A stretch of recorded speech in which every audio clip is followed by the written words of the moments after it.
नमस्कार दोस्तों, स्वागत है आपका एनकेडी कंप्यूटर जोन में। दोस्तों आज मैं दिखाऊंगा बीएसएससी का जो है लाइव डेमो टाइपिंग टेस्ट। चलिए मैं क्लिक करता हूं। ये जो क्लिक करने के बाद देखिए आईडी पासवर्ड यहाँ पे है।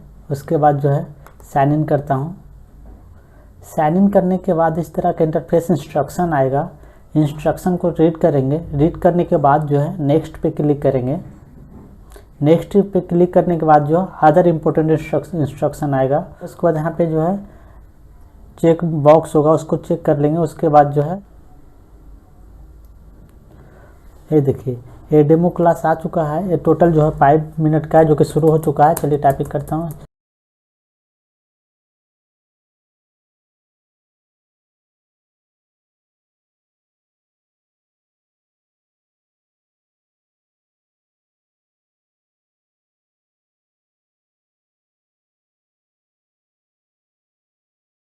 तो आप लोगों ने देखा कि ये जो टाइपिंग था टोटल 5 मिनट का था, और ये टोटल जो है ग्रॉस की स्टॉक्स काउंट जो हुआ 1273 है की स्टॉक। नेक्स्ट पे क्लिक करेंगे।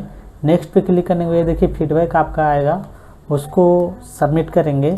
सबमिट करने के बाद देखिए कि thanks for your valuable feedback. ये देखिए आपका एग्ज़ाम जो है, dear candidate you have now successfully completed the exam. तो इस प्रकार जो है आप टाइपिंग दे सकते हैं। दोस्तों आप अभी से ही मन तन से लग जाएं, ताकि आप 100% श्योर हो सके कि टाइपिंग एग्ज़ाम क्वालिफाई कर सके। तो ये था आज का वीडियो। मिलते हैं एक नए वीडियो के साथ। जय हिंद, वंदे मातरम।